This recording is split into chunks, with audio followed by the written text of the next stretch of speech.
Om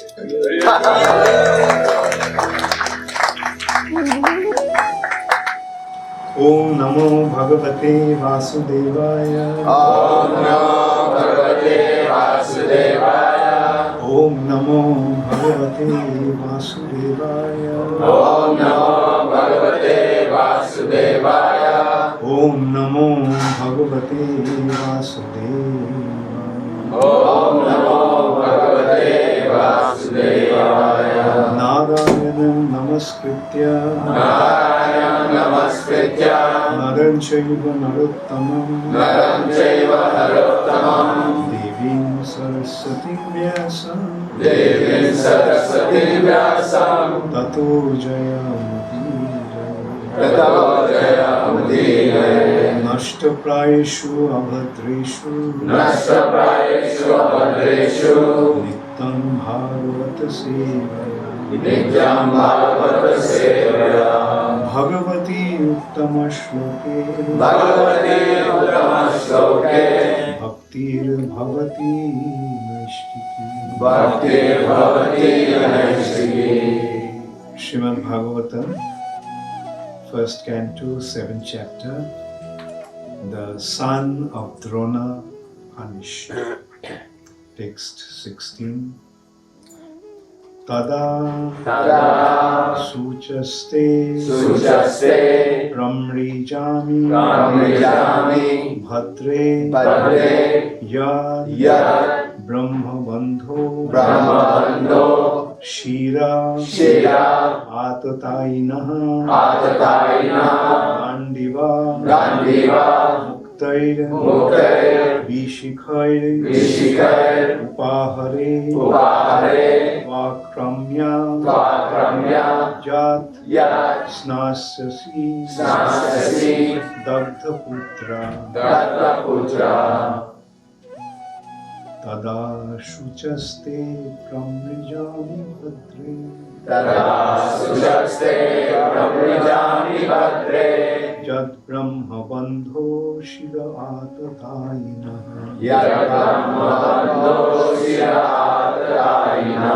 Gandiva Muktair Vishikhair Upahare Vakramma Jasna Shashidakta Putra.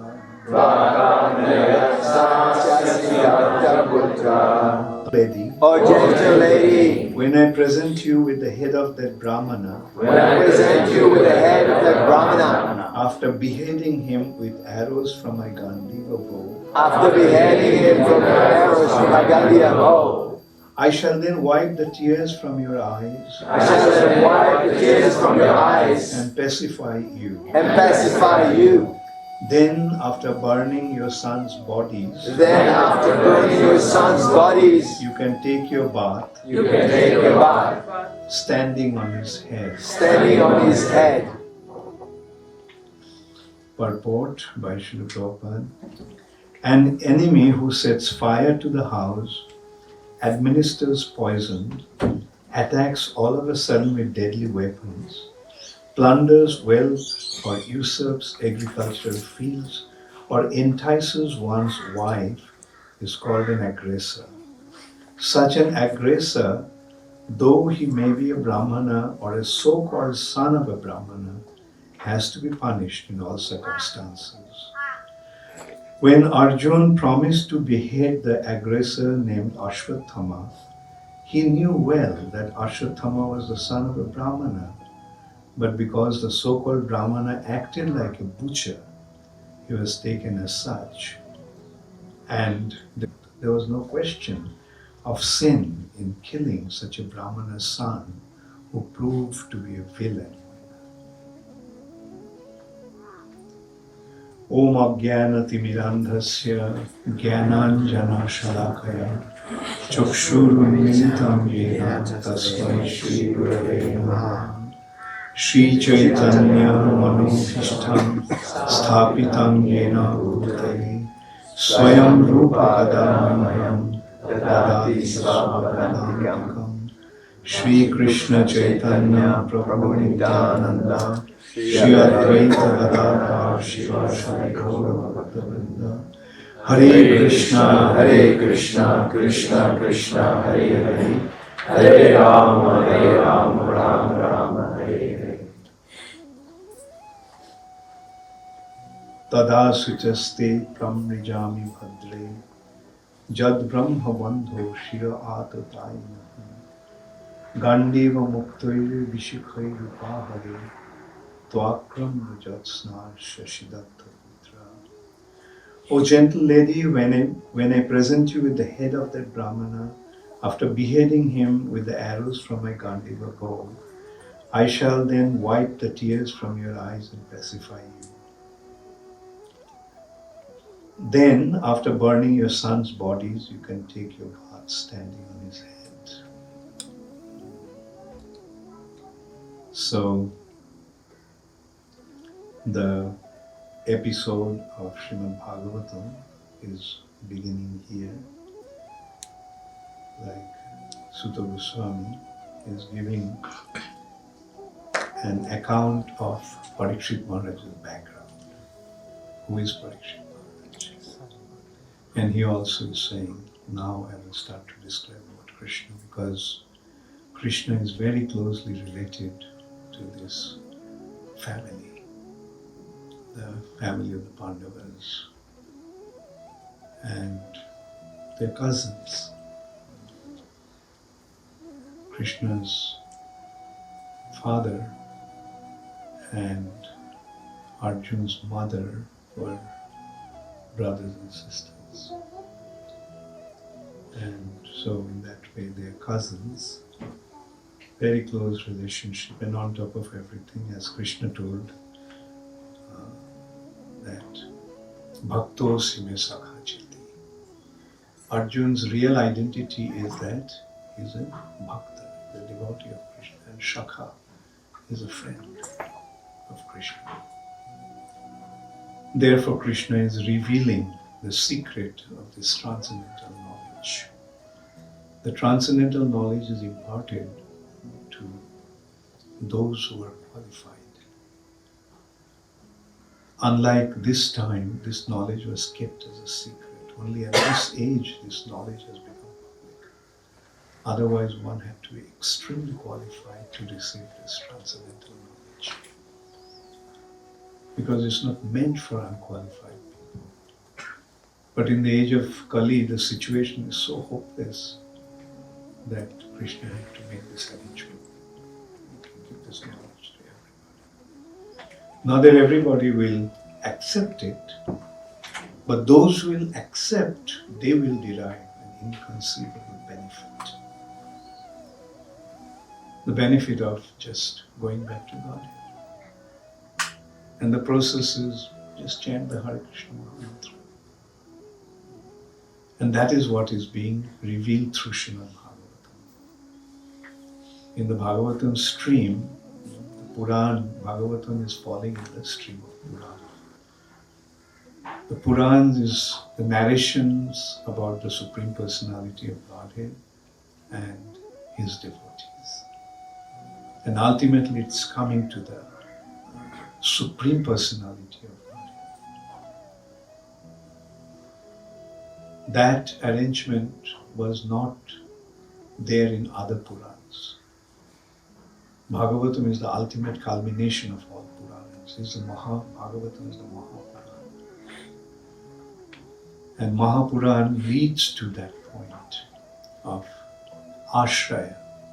Prabhupada translated this expression, Sanskrit expression, Ashraya, as Samam Buddha, the ultimate culmination, the supreme shelter. It's gradually, Bhagavad Puran has got 10 aspects. Mahapuran has got 10. Dashalakshana, 10 symptoms. Now, other Purans have 6, 7, some have 5, but none of them have these 10 aspects dealing with starting from creation, sarga, creation. The first consideration is what is material nature, how it was created. Then Sarga, the sub-creation, Brahma's creation. First aspect is Vishnu's creation. Mahavishnu lying in causal ocean, and the bubbles generated from his breathing are an universe. There are innumerable universes like that, generated from his breathing. And then it goes to, like, Brahma does the sub-creation of the universe. Vishnu does the creation, Mahavishnu, then he enters into each bubble, each universe as Garbhodakshaya Vishnu. And then as the super soul of every living entity in the universe as Kshirodakshaya Vishnu. And then then the secondary creation is conducted by Brahma. Sarga, then Sthanam, the planetary systems. Poshanam, how Krishna is actually maintaining everything, how everything is being maintained. It's a natural consideration. Like we are seeing, everything is being so beautifully maintained. Now how they are being maintained? Accidentally, only a fool will say things like that. Like when we see nice arrangements, like say for example, the lights are there, generated from the bulbs. If somebody comes and says, oh, it's an accidental happening. I mean, will any intelligent man accept that? Now we see the universe is being maintained in such a beautiful way. Sun rises exactly at the right time. Seasons changing. And along with the change of the seasons, nature is changing. And all kinds of amazing arrangements. A seed falls on the ground and a tree comes out. And in that tree there are fruits. In the fruits there are seeds. In those seeds there are trees. In those trees there are fruits. In those fruits there are seeds. I mean, which fool will ever say that this is an accidental phenomenon? And if they say that they'll create something like this, then our simple offer, our simple challenge to them is, you don't have to create human beings. You don't have to create Frankensteins.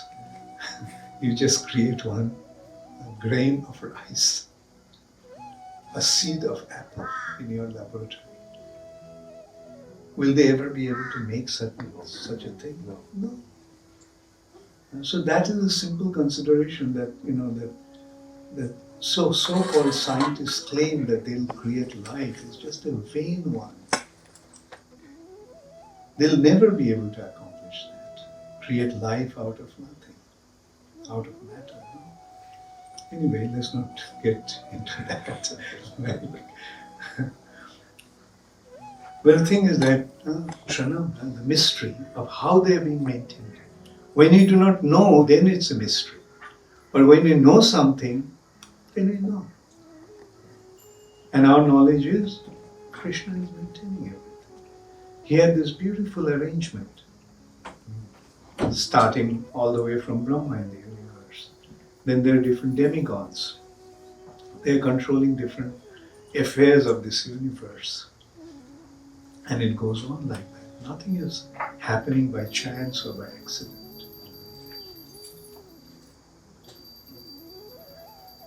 And sthanam, poshanam, utayo, the tendency to expand, generate procreation. Then manantar, the appearance of different manus.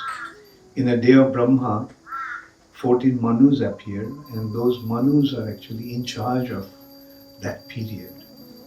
Along with Manu changes the demigods. Along with those manus, each manu comes with a set of demigods, with set of sages, all these personalities. For example, in this Manvantar is known as Vaivasvata Manvantar. The Manu is the seventh Manu.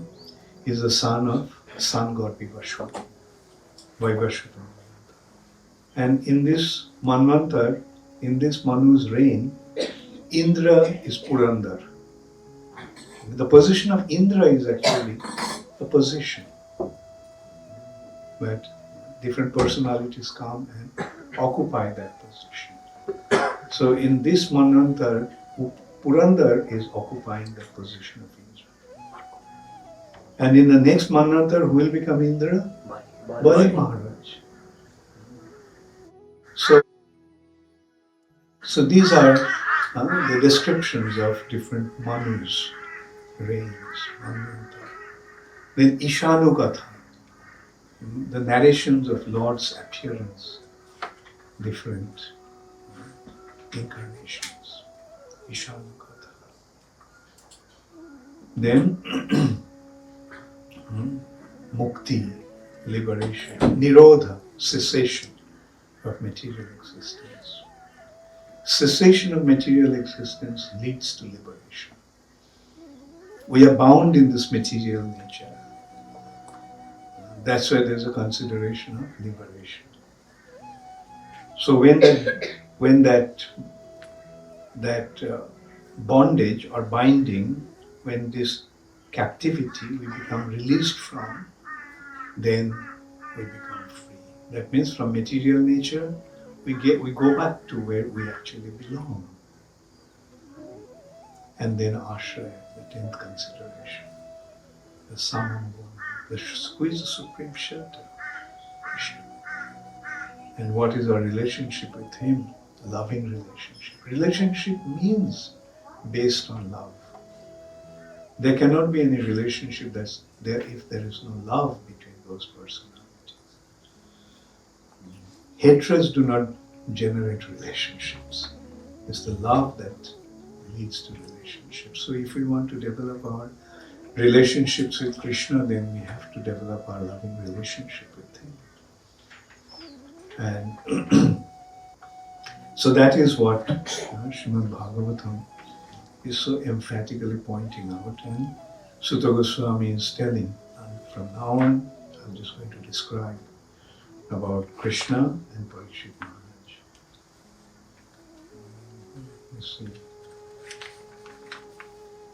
That also leads to another very beautiful verse that is described, that is Atma Ramaschumnaya. Like the question was asked, that it was mentioned that Vasudev imparted this transcendental knowledge of Srīmad Bhāgavatam to Sukadeva Goswami. So natural question actually arose that Sukadeva Goswami was a liberated soul. So why did he have to undergo this endeavor of studying Srīmad Bhāgavatam from Vasudev?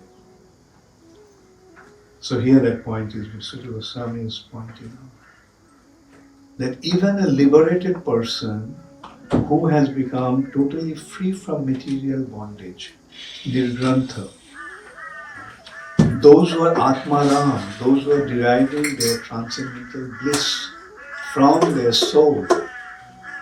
In general, in material nature, we try to derive our happiness through sense gratification. But a liberated soul derives his pleasure from within his heart, from his soul. Atmaram. Atma means soul and Rama means enjoyment. Those who are enjoying from their spiritual identity. Jaya Shri Shri Gauranitai, Jaya Shri Prabhupada. So those munayos, those saintly personalities, those sages, although they are nirgrantha, although they are totally, granthi means bondage, and nirgrantha means free from bondage, that means liberated. Nirgrantha api, although, the api means although they are liberated, although they are free from all bondage, kurbanti ahaituking bhakti, render unconditional devotional service to Urukrami, Krishna. So that is actually at the very outset, at the very beginning, Sutta Goswami is pointing out that this topic, subject matter of this Srīmad Bhāgavatam, is actually meant for liberated souls. When one becomes liberated from material bondage, then only he becomes qualified or eligible to receive this transcendental knowledge. Kurbanti ahaitukam. So we can see bhakti, devotional service, is the ultimate culmination of spiritual activities. There are three aspects. Karma Kanda, the Vedas have three aspects. Karma Kanda section of the Vedas, Jnana Kanda section of the Vedas, and then finally devotional service. So Karma Kanda is directing how to enjoy. The Vedas are giving the prescriptions. Fine, you want to enjoy, go ahead. But do it in the right way. Because if you do it in the wrong way, then instead of enjoying, you'll suffer. For example, one may think, if I get a lot of money, I will enjoy. And he goes and robs a bank. He gets a lot of money, but the next day the police comes and arrests him and puts him in prison. Instead of enjoying, he starts to rot in the prison. He got the money, but because he did it in the wrong way, instead of enjoying, he suffered. Similarly, our actions, if it is performed in the right way, we'll enjoy. If we do it in the wrong way, we'll suffer.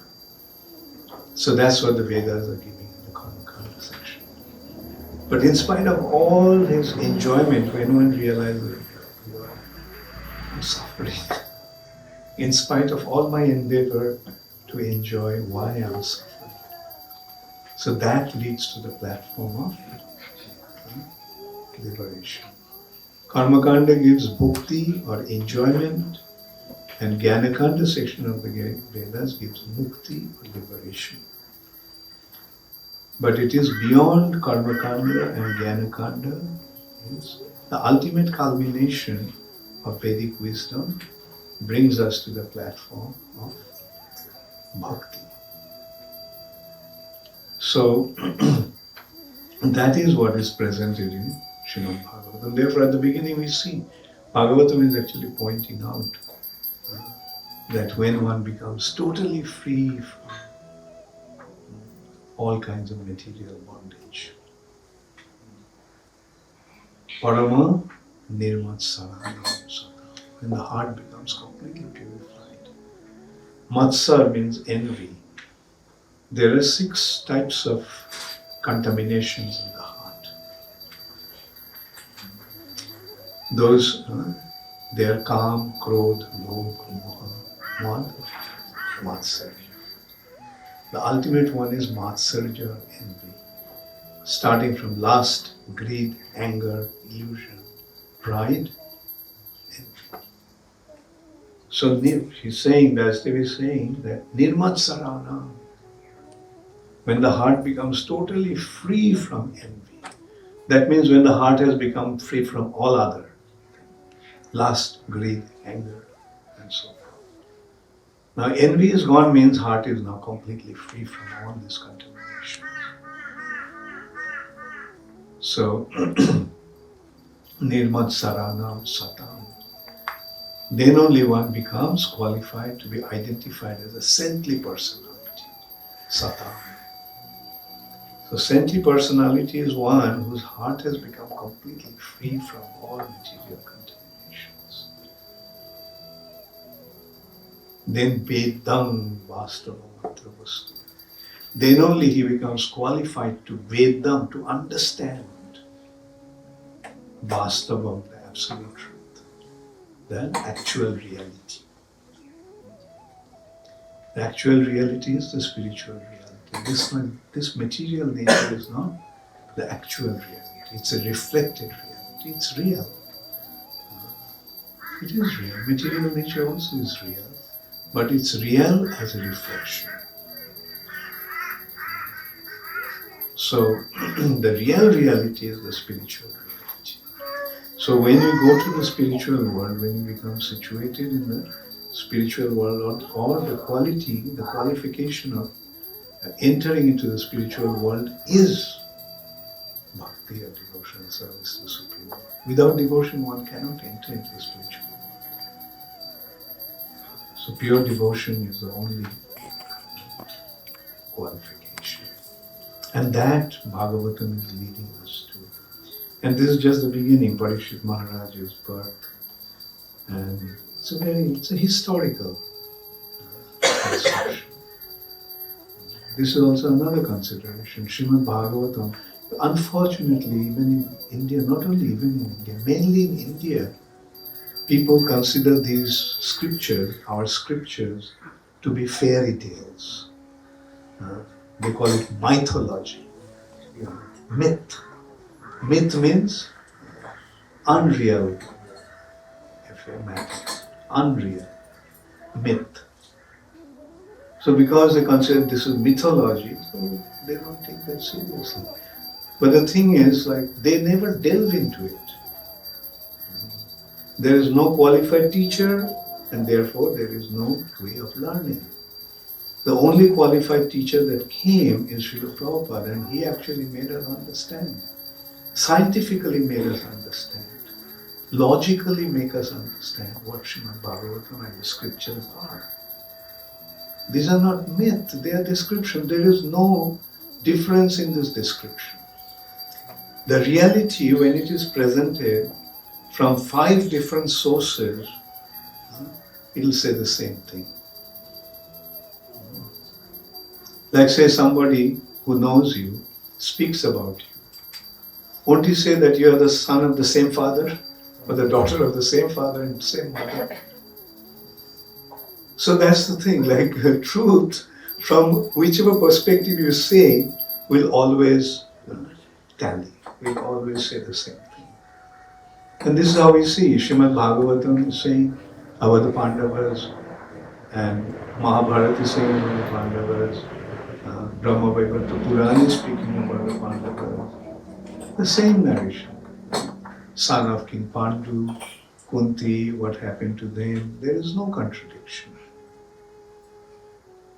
So this is one way to see that these are all factual happenings, these are all historical facts. And hidden underneath these historical facts are the transcendental wisdom. And that wisdom is very simple. There are 2 parties, 2 sides, devotees of Krishna, non-devotees of Krishna. And what you can see what a vast difference between their natures. Krishna is in the center. Krishna is practically neutral. And we see Pandavas, they are devotees, they are nature. And we see Kauravas who don't want to accept Krishna as the Supreme Personality of God. And their nature. They may have a lot of material prosperity, but they suffer constantly. They can't sleep at night and digest their food. That's the problem with this kind of people. They have in all kinds of material prosperity and opulence, but they can't sleep at night and they can't digest their food. Bhaktisiddhanta Saraswati Thakur mentioned actually, the real happy person is one who sleeps at night nicely and digests his food nicely. Material prosperity is only a secondary thing. Ultimately, the real happiness, the source of joy, is an internal thing, it's not an external thing.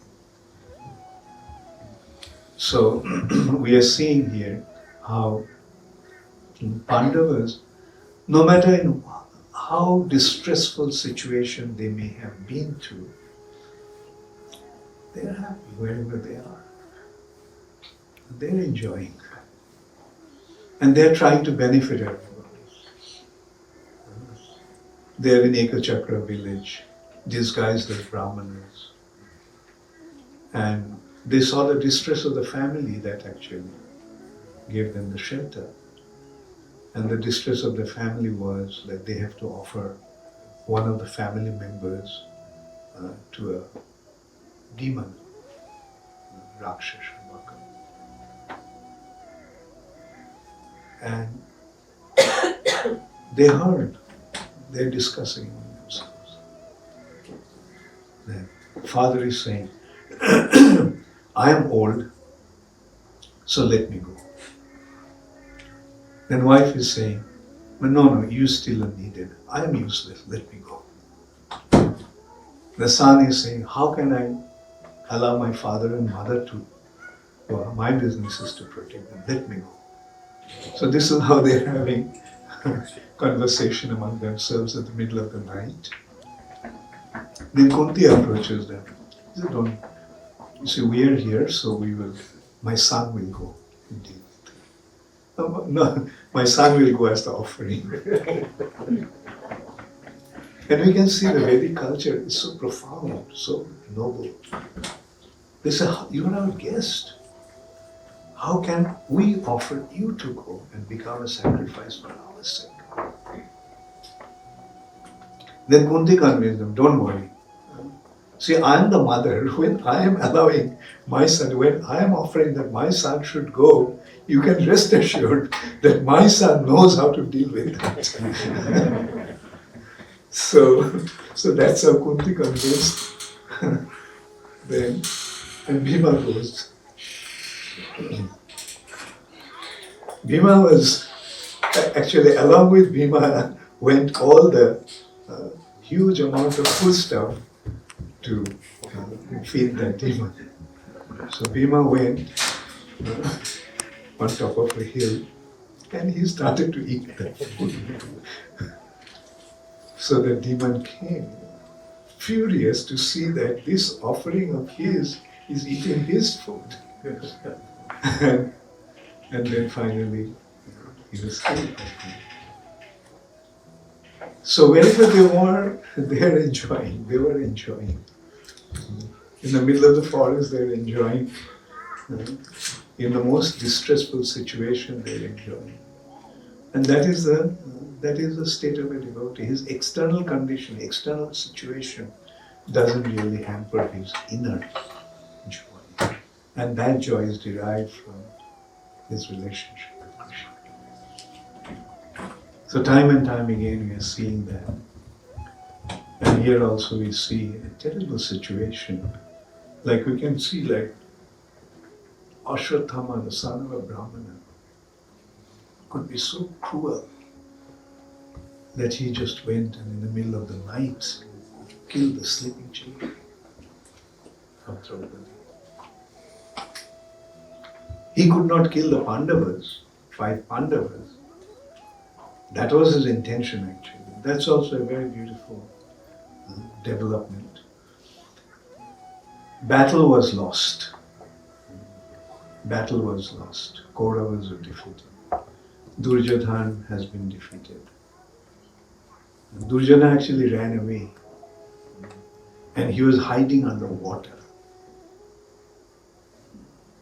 And his thing was he was so exhausted. Naturally, after 18 days of battle, all of them were so exhausted. And he lost and he was hiding under water. So Bhima they got the news. Actually, Bhima used to have a supply of from a hunter.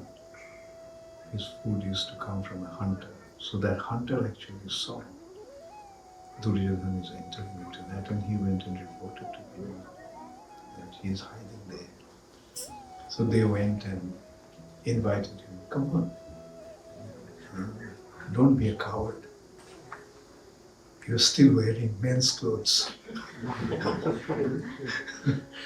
And so then finally being insulted like that, Duryodhana came out. And Yudhishthira Maharaj, noble as he was, he made an offer. So yeah, Duryodhana said that, look, 5 of you, all of you together, don't attack me.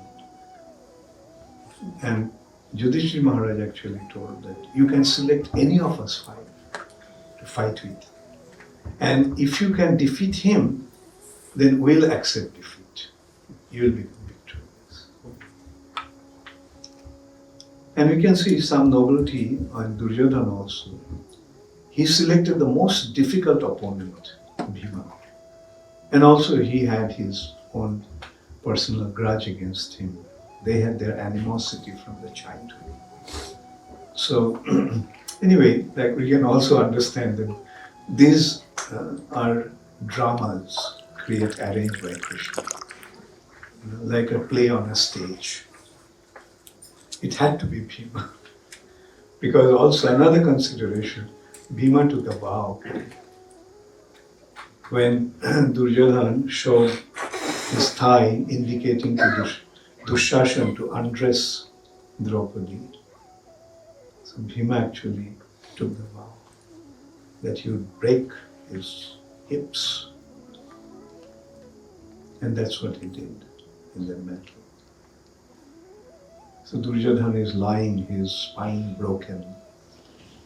And after that, Ashwatthama and Kritavarma and anyway, three of them, Kripacharya, three of them went and saw Duryodhana's condition. They were very heartbroken.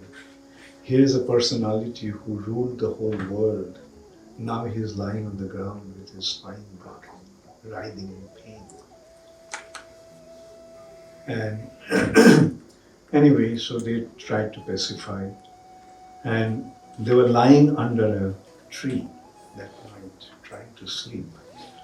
Ashwatthama couldn't sleep, and he saw at the dead of the night an owl came and killed the offsprings of some other baby birds, other birds, some baby birds on the nest.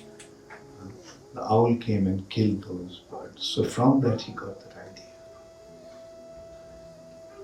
That now that they all are sleeping, let me go and kill the Pandavas. But again, by Krishna's divine arrangement, that night the Pandavas were not in the camp. And it was a very special night also. That night, Ashwatthama, by the blessings of Lord Shiva, became invincible. Nobody would be able to defeat him. That benediction he got from Lord Shiva. So that's why nobody could actually deal with him. And so he couldn't find the Pandavas, but he found the 5 sons of the Pandavas. And while they were asleep, he beheaded them. And he took their heads to Duryodhana. Wanted to pacify him that we have killed the Pandavas. But Duryodhana, I can see how powerful this person was. Like, although in that condition with his spine broken, when the heads were given, Duryodhana took the head and out of anger he crushed that head. Squeezed the head and the head crushed. And he said that this cannot be a grown-up man's head, a child's head. And Duryodhana was very upset with Ashwatthama. That, why did you do that? Like you killed those sons of Draupadi. Anyway, Mahabharata is the biggest drama. Like the most amazing drama that the world has ever seen. And so the incident is Draupadi got the news the next morning that all her 5 sons have been murdered in the dead of the night. And Arjuna is telling Draupadi that I'll get that miscreant, I'll kill him, and I'll bring his severed head to you, so that after the cremation of your sons, you can stand on his head and take your path. Of course, the story goes on that way, or history goes on that way. When Arjuna brought Ashwatthama, Draupadi's heart melted. How can I do that to his mother? The way I am feeling today due to the loss of my sons, his mother is going to feel the same way. And then there was a big debate among Bhima, Yudhishthira, Arjuna, we mustn't kill him. No mercy. Look what he has done. He is not an object of mercy. But Draupadi reasoned with him. First of all, you shouldn't kill a Brahmana. He's not a Brahmana. He's a Brahma Bandhu. He's a fake Brahmana. Besides that, he is an Atatai. He is an aggressor. He is an attacker. He killed your children when they were asleep. So all these reasons were given. Then finally it was decided, Ashwatthama had a jewel on his head from his birth. So it was decided that jewel would be severed from his head, and that will be synonymous to beheading him, cutting his, chopping his head off. And so that is how the problem was solved. Ashwatthama lived, and Arjuna's promise was fulfilled. The other consideration was Arjuna took a vow that he would kill him. A Kshatriya, when he takes a vow, he must fulfill it. So this vow was fulfilled in this way. He can take that jewel from his head. And so this is how this thing begins. Pandava, Draupadi's sons were murdered, and then the only surviving member of the family was actually Parikshit Maharaj in the womb of Uttara. Abhimanyu was already dead. In Uttara's womb was Parikshit Maharaj. And Ashwatthama was such a abominable miscreant that in spite of being forgiven, he still wanted to take revenge. Released the Brahmastra to kill Parikshit in the womb. Krishna came and saved. So in this way we can see like the miscreants always try to harm the devotees, but the devotees who have taken shelter of Krishna, Krishna always protects them. So that is the important consideration. The devotees don't need to worry about their protection, their safety. Krishna will protect them under all circumstances. Thank you all very much. All glories to Srila Prabhupada. Gaur Premanande. Hare Hare.